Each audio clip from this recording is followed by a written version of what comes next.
الآن ننتقل إلى الجمل مرة ثانية. Now we go back to the sentences again. Previously I have skipped this part. The part of alamat al-i'rab, and again, and also this part, alamat i'rab. So what is this alamat i'rab? So this brings us to another lesson of i'rab al-ism. So in al-nahwu al-arabi, one important concept is the concept of al-i'rab. I'rab, normally it is translated as the status or the grammatical status of the word, and in this case we are talking about al-ism. So i'rab al-ism, the grammatical status of the noun.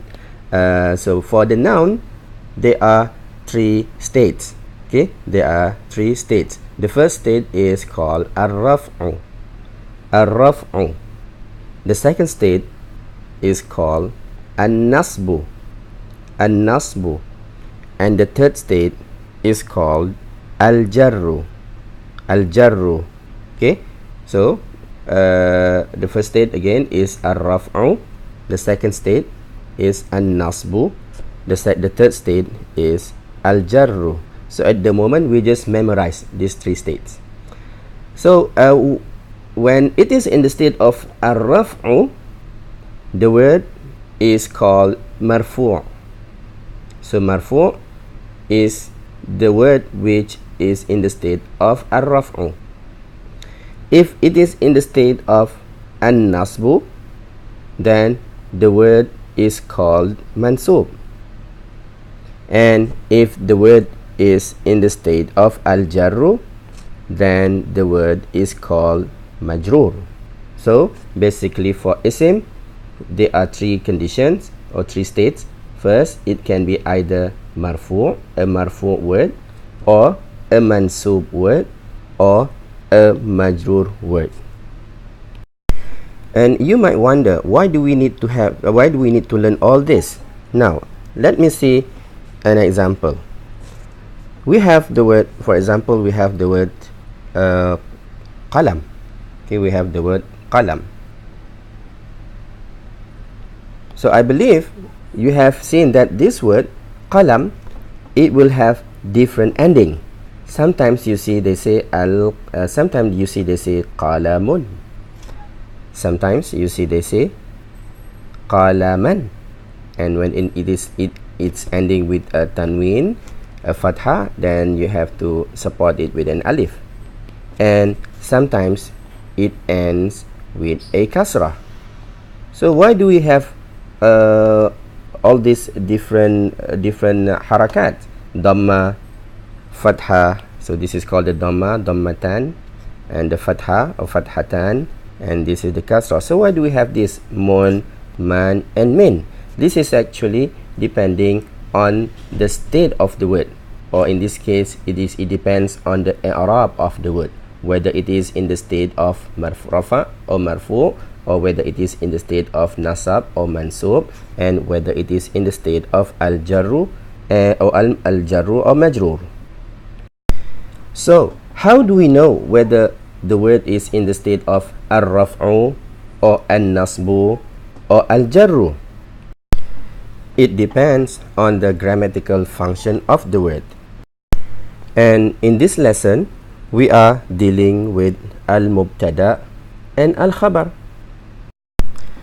So the rules of mubtadأ says that al-mubtadأ isim marfu'. Al-mubtadأ isim marfu'. So it means that mubtadأ is always in the state of marfu'. Okay, so it is always in the state of marfu'. So in this case we just have to memorize. So whenever it is mubtada, then the state is marfu'. Alright, and what about the al-khabar? What about al-khabar? Wal-khabar ismun marfu'un kadhalika, and the khabar is also a marfu' noun. So what we need to do is we just memorize. Mubtada is always marfu', khabar is also marfu'. Now we move on to the next part. Why is it important that we know the state of the word, whether it is marfu', mansub or majroor? Because we want to know the ending of the word, whether it ends with a dhamma, qalamun, qalaman or qalamin. So in this lesson we are dealing with mubtada and al-khabar, and as we have learned earlier, mubtada and al-khabar, both of them are marfu'. When a word is marfu', we will see certain sign in the end of the word. So most of the time when a word is marfu', you will see dhamma in the end of the word. So for example, the word qalam, you will see a dhamma, or in this case two dhamma, because you don't have alif lam. Another example would be al-sayyara. Here in this word, for this word I purposely add the alif lam. So if the word sayyara is in the state of marfu', then what do you expect to see in the end? We will see a dhamma. So here you don't say as-sayyarata or sayyarati, we will say as-sayyaratu. Okay, why sayyaratu? Because it is in the state of marfu', therefore you have to end it with a dhamma. So you might wonder why in the first misal we have two dhamma, we have the tanween, and in the second misal we only have one dhamma. So this is because in the first example you don't have any al, there is no al. So when there is no al, most of the time you can add a tanween. But for the second example, as-sayyara, since we have al, we don't add tanween. So again I repeat, whenever the word is in the state of marfu', okay, we will have what we call as the alama, or the sign in the end of the word. Okay, in the previous examples we see a dhamma, a tanween. Now a word which is in the state of marfu' can have other alamat. So it is not only dhamma. Sometimes you see other alamat, sometimes you see other signs. Okay, for example, sometimes you will see aliful isnain, aliful isnain, and you will see wawul jama'ah in the end of the word.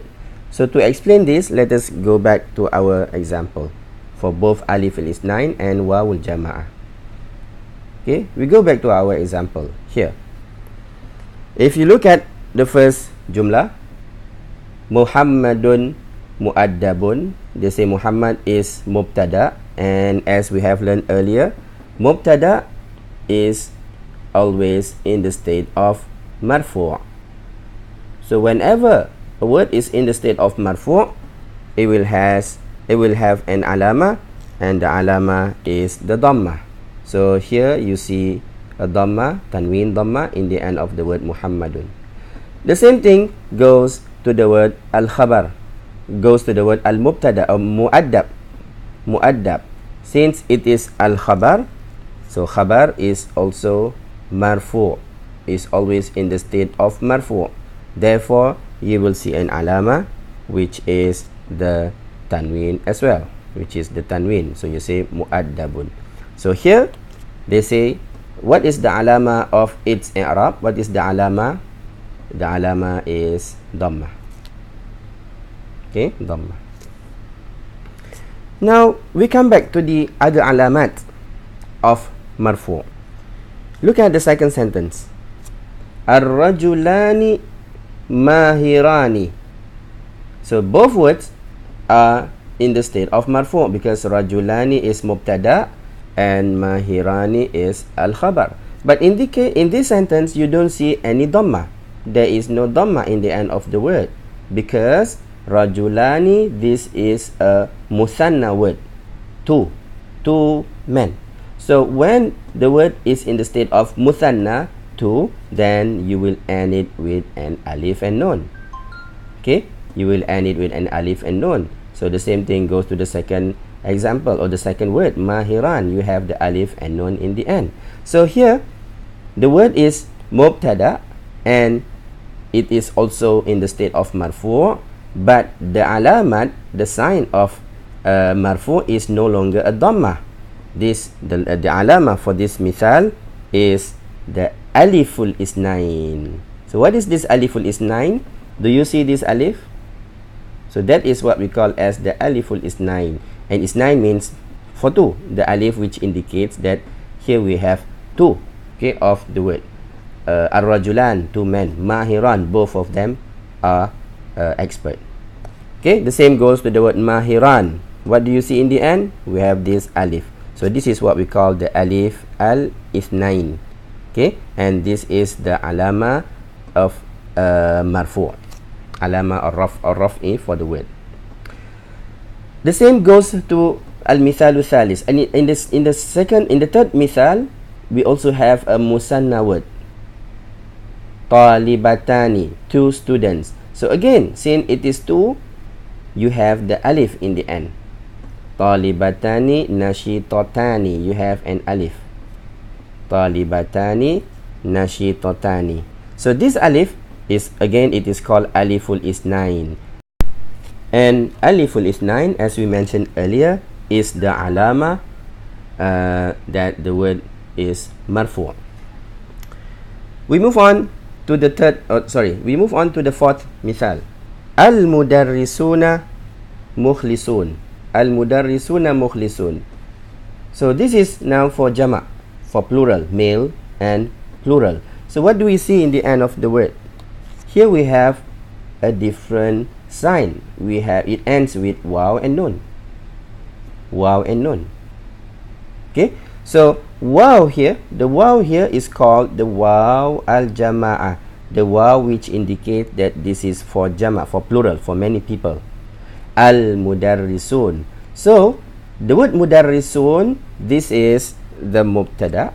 This is the mubtada'ah. Again, mubtada'ah is always marfu', but the alama now is no longer a dhamma or aliful ithnain, but the alama is now the waw of al-jama'ah, this waw, because this is for jama' muzakkar, for plural, male plural. So we use waw to indicate that it is in the marfu' state. The same goes to mukhlisun. Again, you see a waw. Now you know this is in the marfu' state because this is muzakkar, jama' and muzakkar word. And finally, we go to the fifth mithal, fifth example. Al-mudarrisatu mukhlisatun. Al-mudarrisatu mukhlisatun. This is for female, jama' mu'annas. So what do you see in the end of the word? Yes, we have alif and ta. But what else do you see? In this word, we see a dhamma. We see a dhamma, or in this, for the word mukhlisat, we see tanwin dhamma.